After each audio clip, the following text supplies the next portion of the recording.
علی دے ذکر تو ساڑنا ہے لاکھ دی لعنت دائی باقی چھاڑ پلیتی پھاڑنا ہے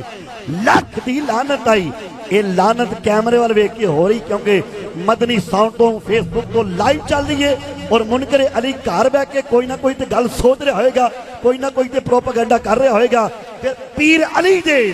ذکر تو ساڑنا ہے لاکھ دی لعنت آئی باقی چھڑ پلیتی پھڑنا ہے لاکھ دی لعنت آئی کہ جنہ دی عظمت دا رکھا آپ ہے خداوند تعالی نقص دی نسبت اوتھے کرنا ہے لاکھ دی لعنت آئی اور چھلیاں مانگوں بھجنا پھرنا ہے بے مہاریا شترا خلاف اصل خلاف اصول بولے گا پرائے باپ کا بیٹا بھی فضول بولے گا برا نہ منانا نسل لہو بتاتا ہے حرام زادہ خلاف بطول بولے گا چلیا مانگوں بھجنا پھرنا ہے بے مہاریا شترا زہرا سین لئی کول کھٹا دا تور کتے دیا پترا ہاتھ چکے پاک بی بی دا نوکر گاج واج کے پانچ نارا پانچ داری سالہ کنارا ہے داری طالب سا قلمدان کہاں سے لاؤں نعت کہنے کا عرفان کہاں سے لاؤں ابو طالب سا قلمدان کہاں سے لاؤں تیرے کہنے پہ جو عمران کا انکار کروں ملا بے شرما تیرے کہنے پہ جو عمران کا انکار کروں پھر محمد کا نکاح خواہ کہاں سے اعوذ لاؤں باللہ من الشیطان الرجیم بسم اللہ الرحمن الرحیم عزیز سامعین و ناظرین تلنگانگ شہر کے اندر 31 تاریخ کو ایک محفل پاک کا انعقاد کیا گیا نور کا سماع کے نام سے یہ محفل پاک کا انعقاد کیا جاتا ہے لیکن اس دفعہ محفل پاک میں بڑی عجیب طرح کی روش دیکھی گئی اور بڑے ہی جو ہے کوفت ہوئی محسوس ہوئی کہ اس طرح کے لوگ محفل کے نام پہ اہل و سنت والجماعت کو کتنا شدید طریقے سے نقصان پہنچاتے ہیں اور ان کو کوئی روکنے والا کوئی نہیں ہوتا علماء کو یہ سٹیج پر بٹھا لیتے ہیں اور ان کے سامنے اس طرح کی واہیات حرکات کی جاتی ہیں لیکن افسوس ان علماء پر ہے کہ جو پاس بیٹھے بھی ہوتے ہیں لیکن وہ جو ہے ان کو روکتے نہیں ہیں یا تو پھر یہ ان کے ساتھ ہیں یا پھر ڈرتے ہیں یا پھر کوئی ایسی وجہ ضرور ہے جس کی وجہ سے وہ جناب والا ان کے سامنے بولتے نہیں ہیں نہ ان کو روکتے ہیں ابھی آپ نے یہ کلپ ملاحظہ فرما لیا اس میں دو طرح کے کام کیے گئے نمبر ایک کنز العلماء مفکر اسلام ڈاکٹر محمد اشرف آصف جلالی دامت برکاتہم العالی آپ کو شدید قسم کی گالیاں دی گئیں باقی تمام اہل سنت والجماعت کے اکابرین کو بھی تنقید کا نشانہ بنایا گیا اس گدھے سے میں پوچھنا چاہتا ہوں کہ تمہارا علم کیا ہے تمہیں ابھی تک مسئلے کا پتہ ہی نہیں ہے پہلے جاؤ جا کر پڑھو جب تمہیں پڑھنا آ جائے گا پھر کتابیں پڑھو تمہیں مسئلے کی سمجھ آئے اب جو تم بکواس کر رہے ہو جس نے اشعار لکھے ہیں وہ خود بکواس کر کر کے تھک گیا یہ سارے بکواس کر کر کے تھک جائیں گے انشاءاللہ العزیز پرچم اہل سنت والجماعت کا ہی بلند رہے گا آپ سارے ذلیل و رسوا ہو کر رہیں گے آپ نے جو قبلہ کنز العلماء مفکر اسلام ڈاکٹر محمد اشرف آصف جلالی دامت برکاتہم العالیہ پر جو گالیاں آپ نے دی ہیں وہ بھی آپ نے ہمارے شہر میں آ کر تو انشاءاللہ میں آپ کا تعاقب کروں گا اور ٹھیک ٹھاک کر کے میں آپ کا تعاقب کروں گا دیکھیے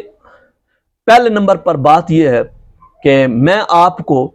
فتاوی رضویہ شریف کی عدالت میں پیش کروں گا امام احمد رضا خان فاضل بریلوی علیہ رحمہ نے جو فتویٰ دیا ہے وہ میں آپ پر جو ہے پڑھ کر سناؤں گا امام اہل سنت کا پہلی بات تو یہ ہے کہ کوئی بندہ بھی ایک عام مسلمان کو گالی نہیں دے سکتا گالی دے گا تو اس کے بارے میں بھی حدیث پاک میں بڑی ممانعت آئی ہے رسول پاک صلی اللہ علیہ وآلہ وسلم نے فرمایا کہ مسلمان کو گالی دینا گناہ کبیرہ ہے یہ صحیح مسلم شریف کی حدیث پاک ہے مسلمان کو گالی دینا یہ گناہ کبیرہ ایک عام مسلمان کو گالی دینا یہ گناہ کبیرہ ہے تو پھر جو عالم دین ہے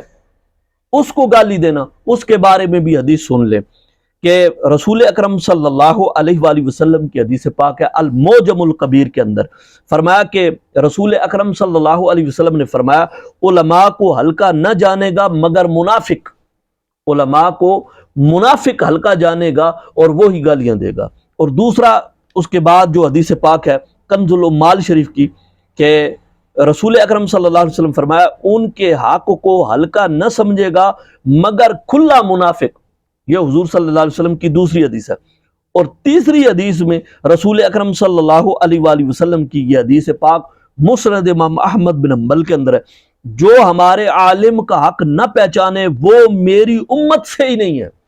حضور صلی اللہ علیہ وآلہ وسلم کا فرمان۔ اور پھر اس کے بعد امام اہل سنت اس پر جو فتویٰ سناتے ہیں وہ ذرا سن لیں، 21 نمبر جلد ہے اور صفحہ نمبر 129 ہے۔ اس پہ آپ نے فرمایا کہ پھر اگر عالم کو اس لیے برا کہتا ہے کہ وہ عالم ہے جب تو سری کافر ہے، جب تو سری کافر ہے اگر گالی دیتا ہے، اگر بواجہ علم اس کی تعظیم فرض جانتا ہے مگر اپنی کسی دنیاوی خصومت کے باعث برا کہتا ہے، گالی دیتا ہے، تحقیر کرتا ہے تو سخت فاسق فاجر ہے، اور اگر بے سبب رنج رکھتا ہے تو مریض القلب خبیث الباطن ہے اور اس کے کفر کا اندیشہ ہے۔ یہ امام اہل سنت نے فتویٰ دیا ہے۔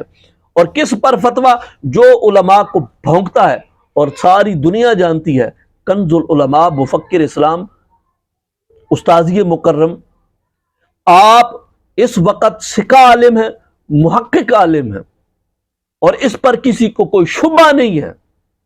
اب آپ کہیں گے کہ نہیں وہ تو انہوں نے توہین ظاہرہ کی ہے، تو میں نے کہا توہین ظاہرہ کی ہے تو یہ خطا کے قول کو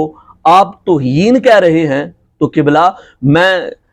آپ ابھی تک پڑھے ہوئے نہیں ہیں، ابھی کسی کے پاس جا کر بیٹھیں آپ کو پتہ لگے کہ وہ کیا لکھتے ہیں۔ میں پہلے آپ کو فتاویٰ دکھا دیتا ہوں، فتاویٰ مہریہ شریف۔ آپ نے جانے انجانے میں بہت بڑی غلطی کر دی ہے، یا تو آپ یہ جناب والا کسی نے آپ کو لگایا ہے یا جو کچھ بھی ہے، لیکن انشاءاللہ آپ کا تعاقب میں مزید کروں گا۔ دیکھ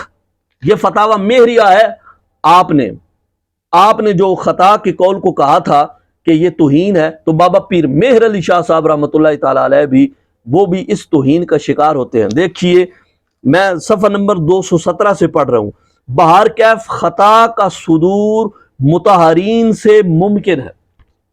خطا کا صدور بہر کیف مطہرین سے ممکن ہے۔ یہ کس نے؟ بابا پیر مہر علی شاہ صاحب نے کہا ہے۔ یہ اب آپ بتائیے، اور یہ خطا سے مراد خطا اتحادی ہے، ابھی آپ کو یہ بھی نہیں معلوم کہ خطا سے مراد خطا اتحادی ہے۔ یہ دنیا میں پہلی مرتبہ دیکھنے کو آیا کہ جہالت نے اس طرح اپنے پر پھیلائے کہ جس کی کوئی انتہا نہیں، کہ دائیں بائیں آگے پیچھے اتنے لوگ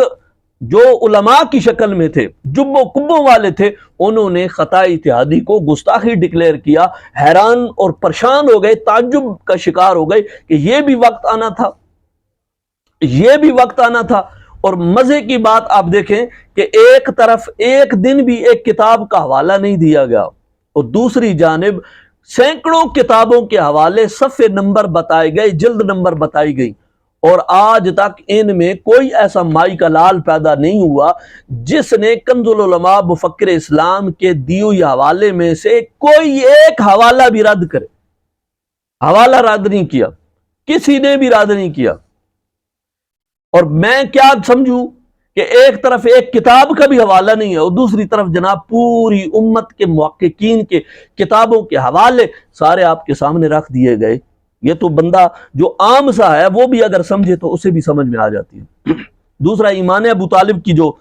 جناب نے ایمان ابو طالب کا قول کر کے ایمان ابو طالب پہ جو بحث کی، اور پھر جو اکابرین کو معاذ اللہ اس میں بھی اشاروں کنایہ پہ گالی دی گئی ہے۔ آپ کو نہیں پتا،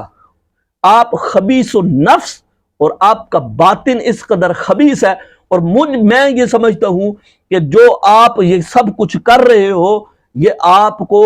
اہل بیت اطہار کی محبت میں جو آپ نے ناجائز طور پر غیر شرعی طور پر غلو کیا ہوا ہے، یہ اس کی سزا آپ کو مل رہی ہے